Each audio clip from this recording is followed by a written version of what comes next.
All right, welcome everybody. This is what the brokers are seeing, and it's a live Q&A.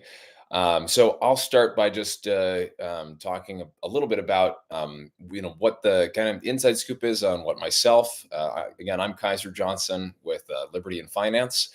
So I'll talk about what I'm seeing, what Dunnigan and Elijah are seeing in the calls that we get right now, and what's going on in the market on the broker and dealer side of the table, and the questions that keep coming up and that kind of thing. If you have questions about where the actual physical precious metals market is at from a broker and dealer standpoint. Or if you have other questions, kind of related to that as a general topic, feel free to ask them here in the chat, and we'll get to as many of them as we can in the next 20, 30 minutes here. And if you find that you can't write in the chat, it means you need to be a subscriber. So make sure to subscribe.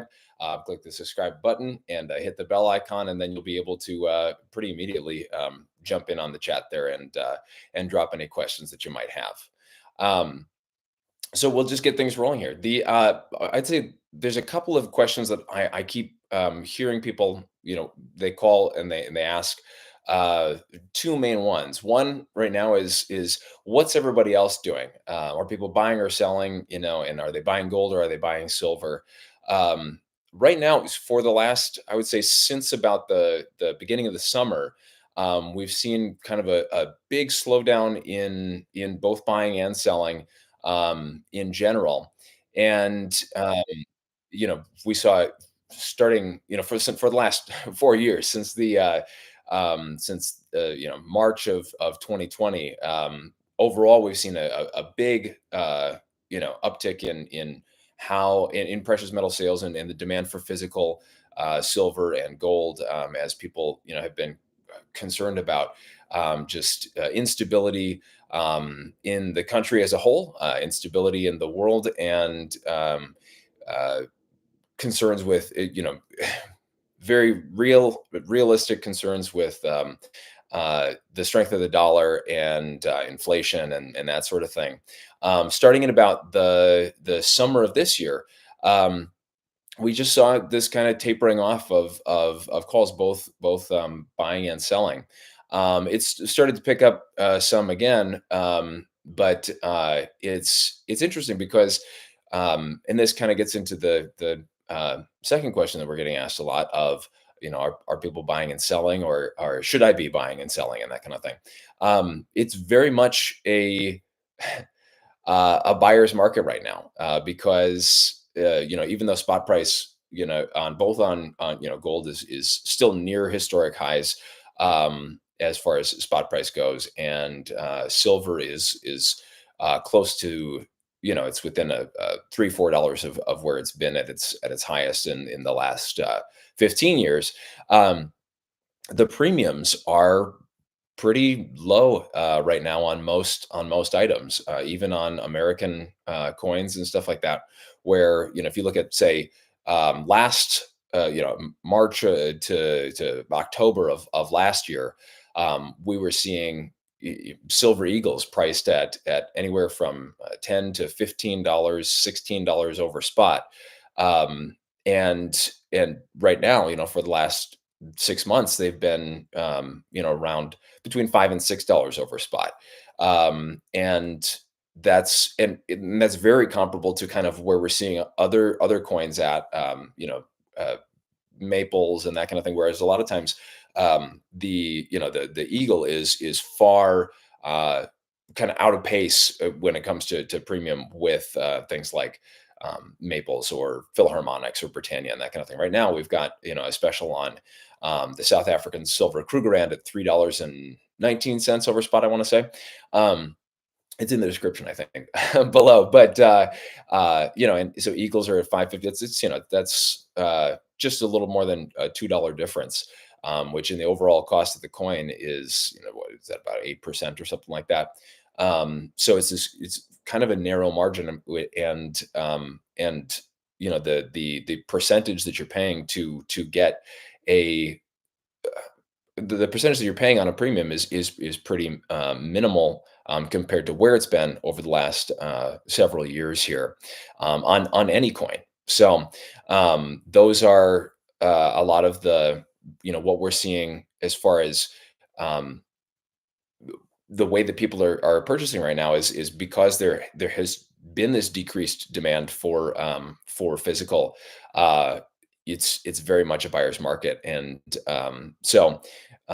again, that gets into kind of the next question that a lot of folks are asking, which is, okay, if I'm if I'm buying, if I'm selling, what should I be buying and what should I be selling?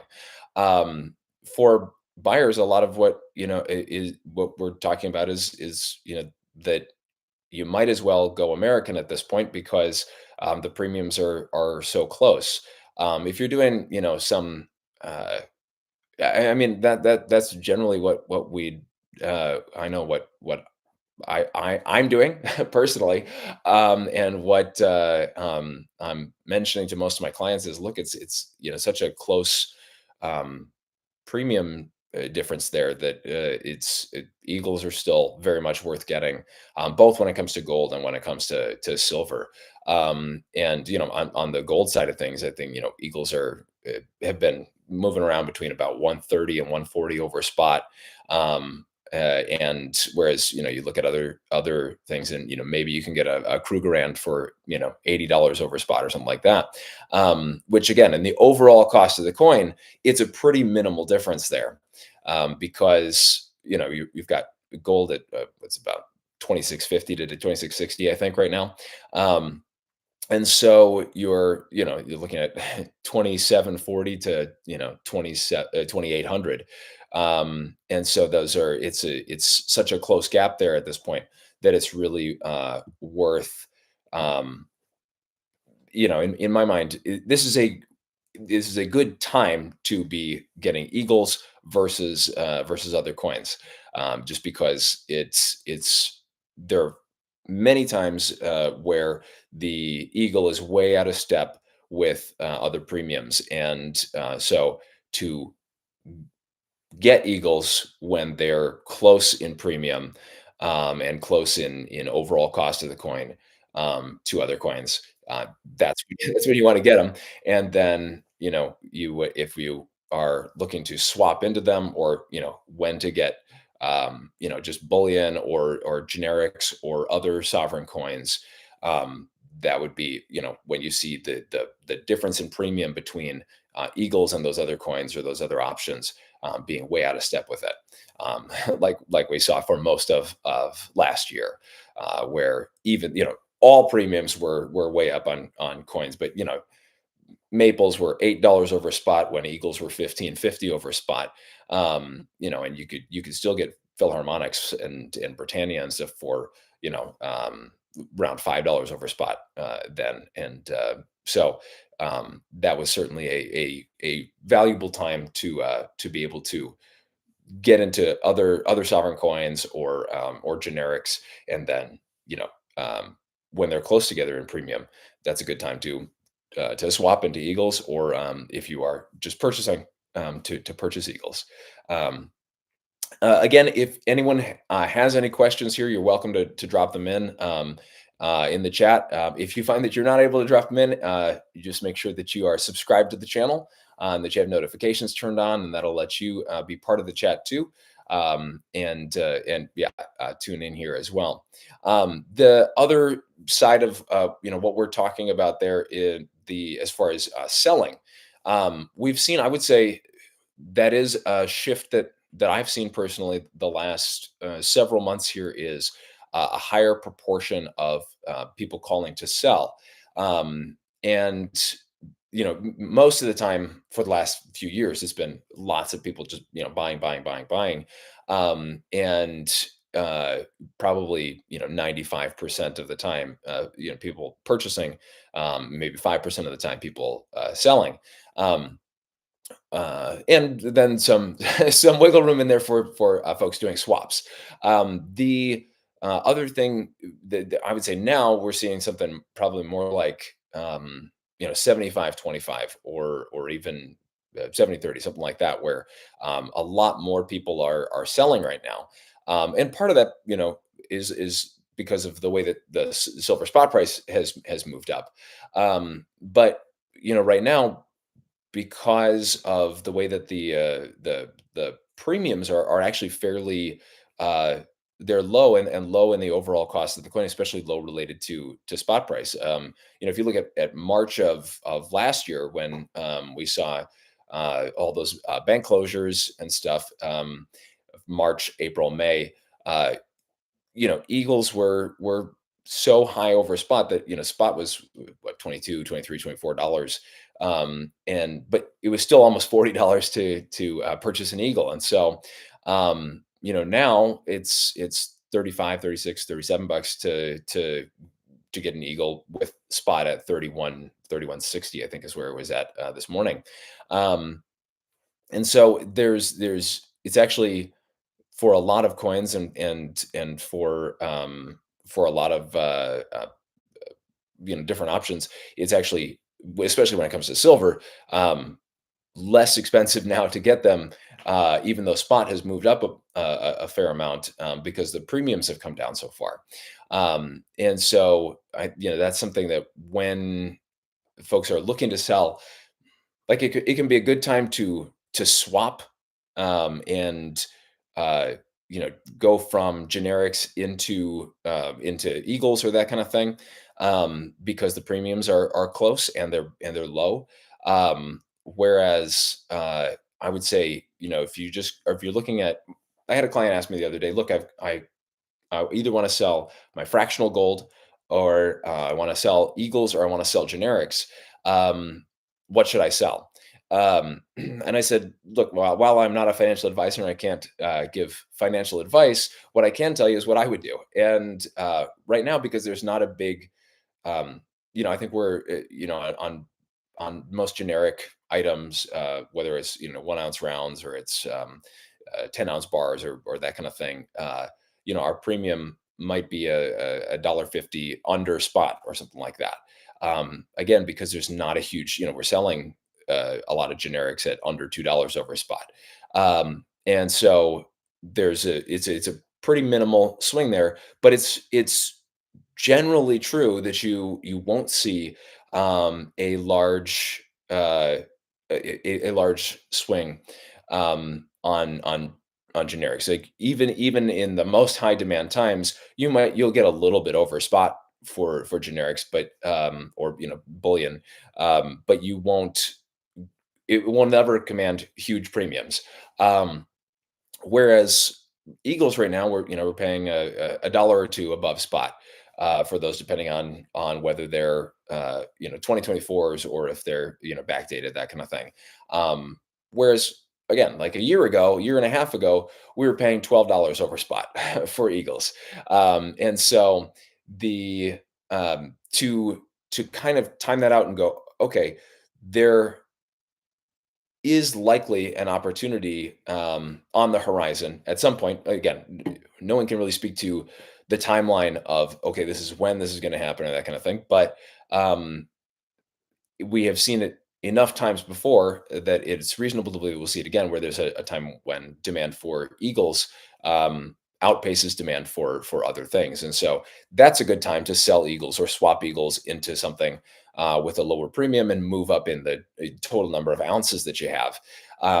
But when it comes to, like, right now, when there's not this huge inflated premium for Eagles, save those for when there is, and do a swap, or a sale then.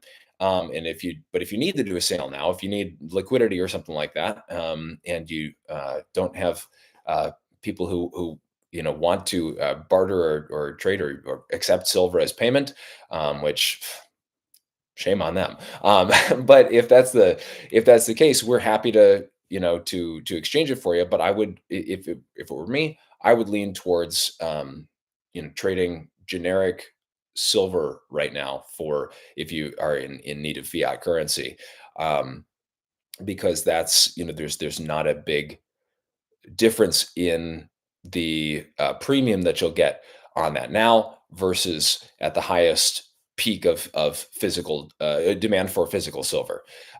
So that's kind of the what I would say there. And then again, that's kind of what I would do for myself and what I have done when I'm doing a swap or that kind of thing. Is I'm swapping in that direction towards eagles right now, not away from eagles. So.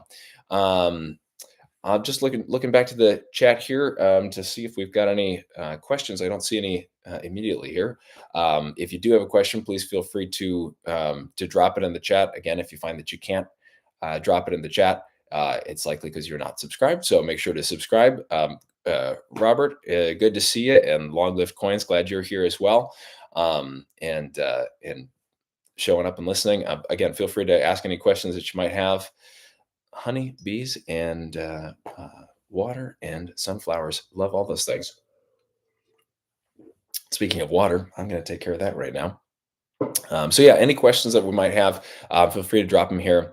Trying to think of some other things. A lot of, another thing that we've been running into as it's end of the year time, tax time, and that kind of thing is people asking what are these reportable what are reportable transactions? What does the IRS hear about if I'm doing a purchase or if I'm doing a sale? um, as far as purchases go, we don't accept reportable transactions. So reportable transactions are ones that are paid for in cash or cash equivalent. That's cash or money order, essentially, in excess of $10,000 in a single transaction. Um, we just don't accept those transactions because we don't want to deal with reporting on those kind of purchases.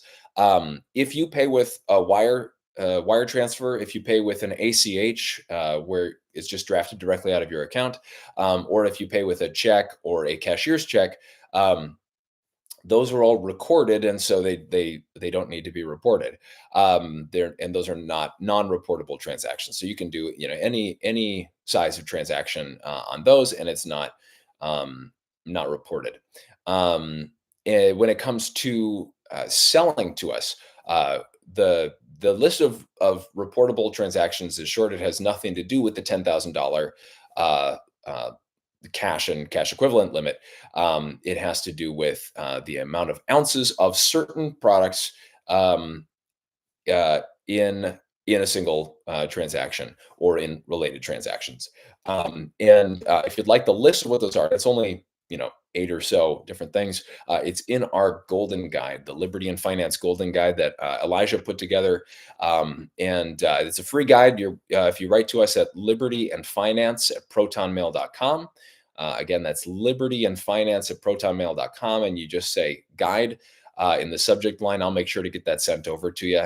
And you can look and see what's reportable, what are reportable um, transactions, and as far as if you're doing a sale or a swap, because and that's another thing to note is that right now there's been a change in the way that swaps are done, where whether you do, it used to be that if you were doing one kind of metal for the same kind of metal, that you would see that it was treated as a like kind exchange, and no matter what amount you did and that kind of thing, it wasn't a reportable transaction. Now that's not the case. So it's good to know that reportables list, so that you can just see if the transaction is reportable or not. And look, sometimes you're going to want it to be reportable because you can if especially if it comes to doing a swap, and you bought silver at a certain price, and you're swapping into more ounces or that kind of thing.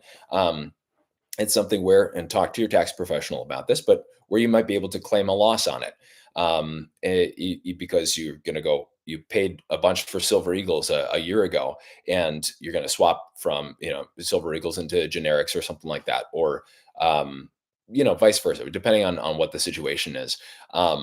You may be able to have that positively benefit your tax bill, if it is reported. So just to have that knowledge is good. So again, feel free to reach out via email, libertyandfinance@protonmail.com, and we can send you the guide. Just put guide in the uh, uh, subject line, and we'll get that over to you.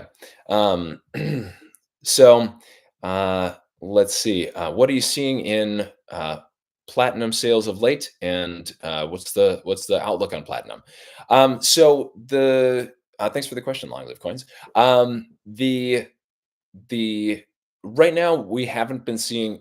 So two things on platinum. One, we haven't had a lot of demand for it. Um, and it usually falls significantly behind gold and silver in how many people are looking for it. But we also don't have a lot of it in stock. We do have some, and we do have some options bars and that kind of thing. But it's certainly at a place that's interesting because we've had a little bit of difficulty getting it. Um, and so again, this looks like there's this. We're at a point right now where um, there's this. It's a it's historically speaking, particularly in its ratio with gold and that kind of thing. It is certainly at what appears to be a very advantageous place, spot price wise, even premium wise. Where if you're getting a platinum bar or a platinum coin, um, you know, you're still paying less than 1,100 bucks for that, and that's lower than the spot price was 10 years ago.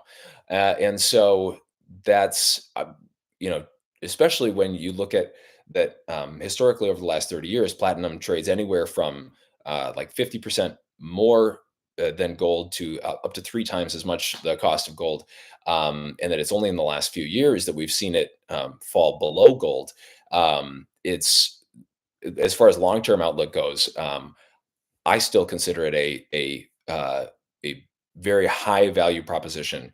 I think especially because the supply of platinum is it's 30 times more rare than gold. And actually, now that we've found a bunch more gold in Africa, it actually may be even significantly more rare than gold. That ratio may have changed, but that as of a couple of years ago, before that discovery, I know it was 30 times more rare than gold. So I'm buying platinum on every precious metals purchase that I make. Because I believe that. I'm also getting palladium because palladium's almost the same cost as platinum right now. And again, if you've been paying attention to precious metals over the last few years, you know that it was the spot price was three times as high,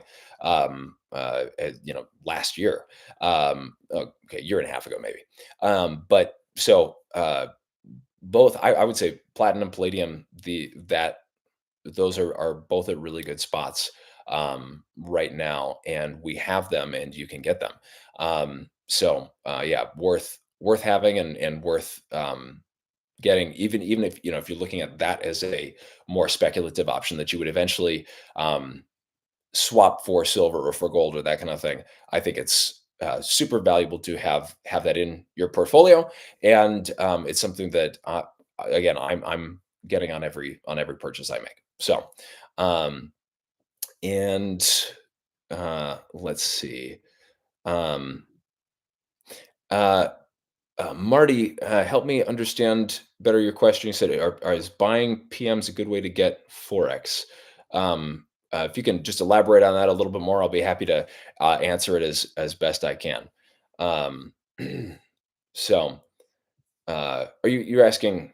Well, help me understand a little bit more, and um, yeah. So I mean, so again, these the let's see, China. Uh, so um, yeah, so we're seeing some interesting things happening with China and the BRICS nations in general, when it comes to gold, and China especially getting access to a lot more gold, um, huge amounts of it. I think what was it, the discovery in Libya that China's got first crack at is not Libya, excuse me, something, anyway, in Africa. Um, they're getting first crack at this, and it's as much gold believed to be there as has ever been mined on Earth, and so that's it's interesting, in a number of fronts. I'll let our larger experts on mining and the bricks and stuff like that kind of talk about the overall impact. But as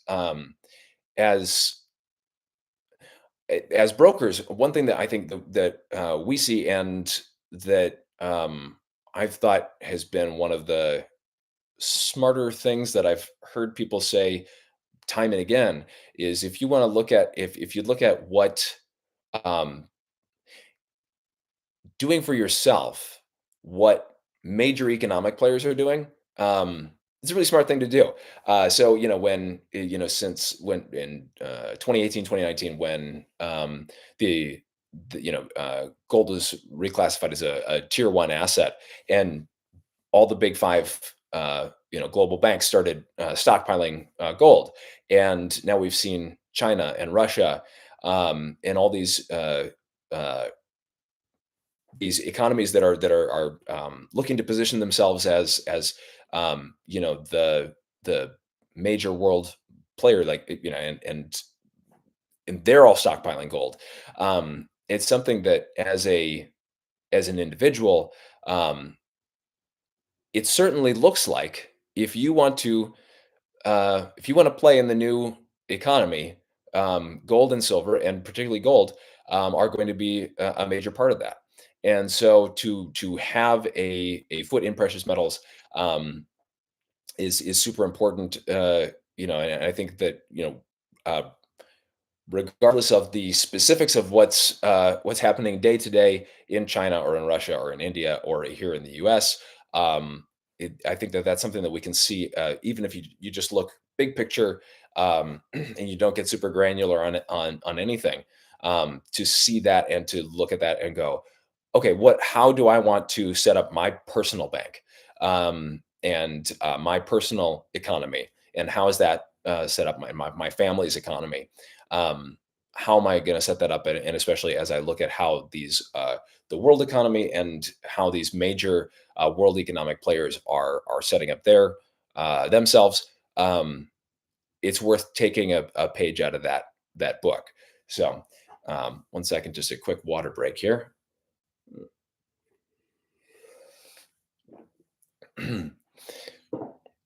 Buy gold, says Marl B.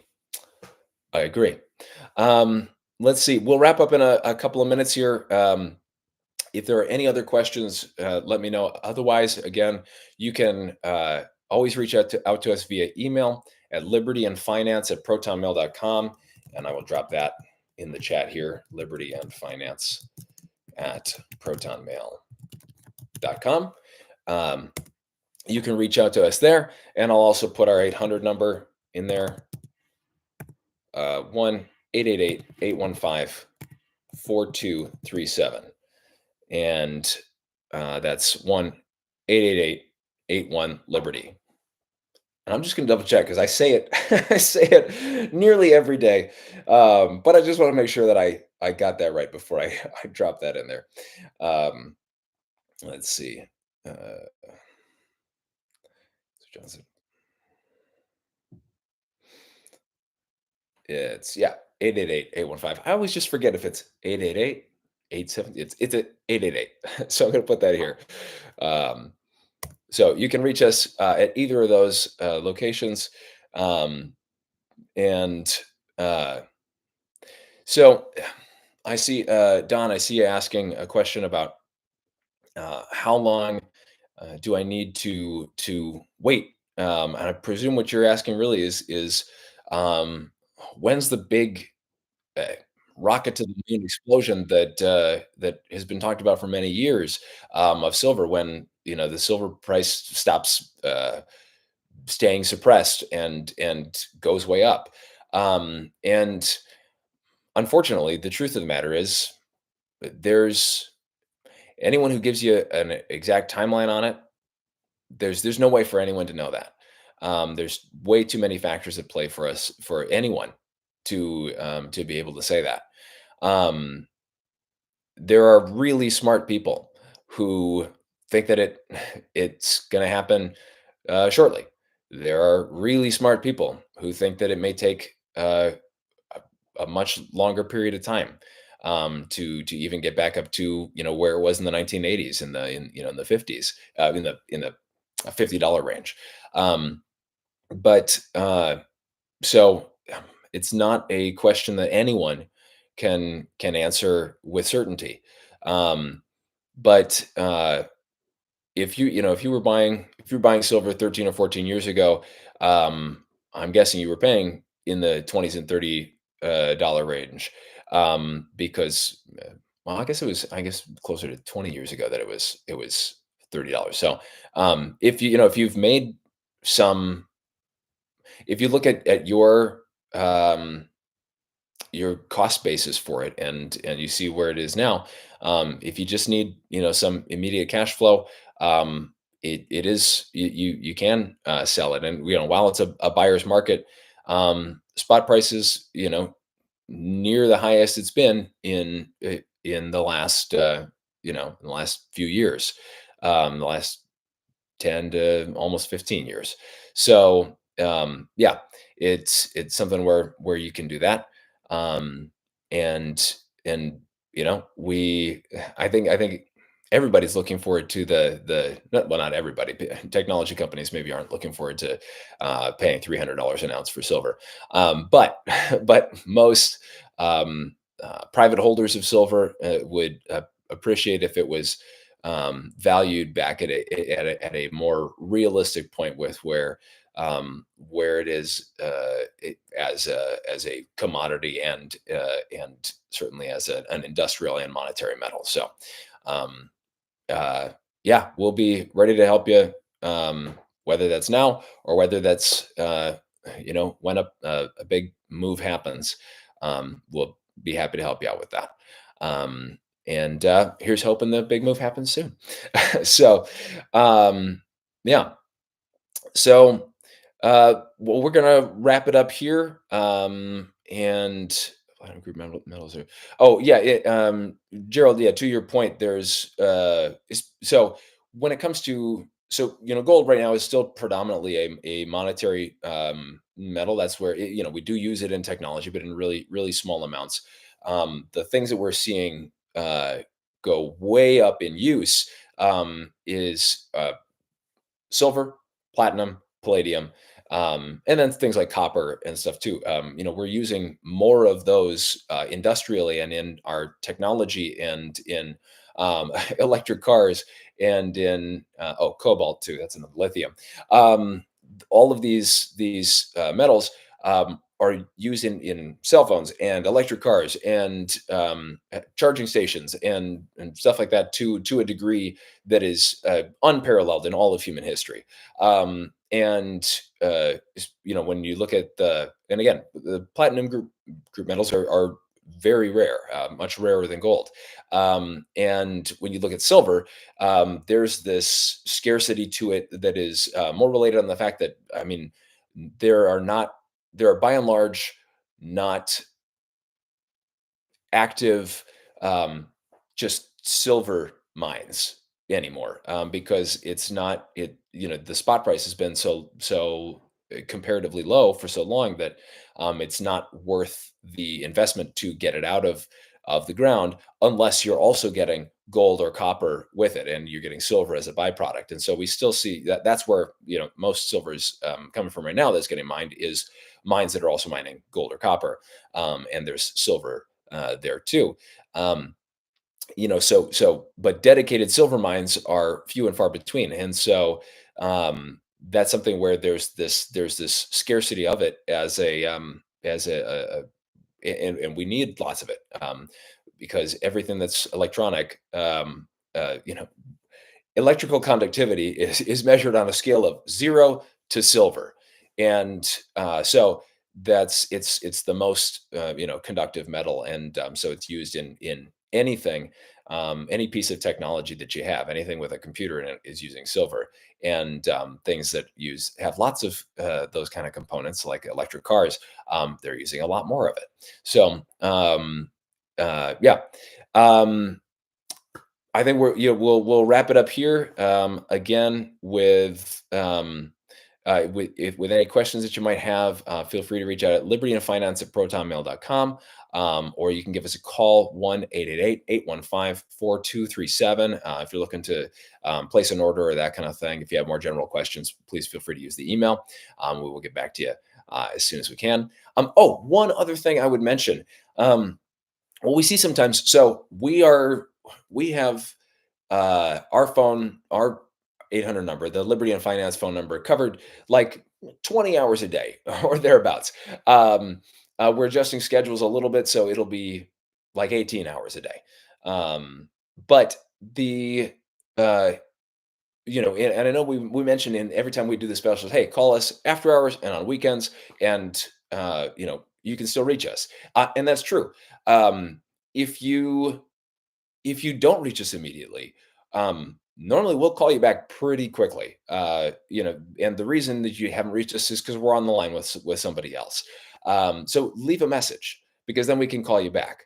And also know that while you call us on the 800 number, you'll get a call from either my cell phone, Dunnigan's cell phone, or Elijah's cell phone, and so it won't be the 800 number calling you back. So if you've recently called us and you didn't get a hold of us and you left us a message and asked us to call you back, um, please feel free to pick up or check your voicemail, or set up a voicemail if you don't have your voicemail set up. Because I would say, gosh, there is a shocking amount of times where we will get a call, like right after a video airs or something like that. We'll get a half a dozen calls, and we are able to get to a couple of them immediately. The other ones would have to wait 90 seconds to 2 minutes, but they didn't leave a message, so we try calling them back, and they don't have a voicemail set up, or they says, oh, it's not, they're not accepting calls at this time. This user's not accepting calls at this time, and so I'll call. Try to leave a message if I can. I'll send a text and say, hey, sorry we missed you. Just trying to get a hold of you, see if there's anything we can help you with. And we don't hear back, so please leave a message. Let us know how we can best reach you, if you don't reach us right away, because we want to help you out, want to take your call, and the only reason we don't is usually because we're on the other line. Yeah, that's one thing I thought worth mentioning, because it's surprising how often it happens that people will call right after seeing a video and then not leave a message, and then not pick up the phone when we call right back, and and then not have it so that we can leave them a message. So help us reach you by leaving a message and letting us know the best way to get back a hold of you if we've missed you, because we want to get back a hold of you, and we want to help you out. So again, I'm Kaiser Johnson with Liberty and Finance, and Miles Franklin. Thanks for being here, and I look forward to seeing you next week. All right, have a great day.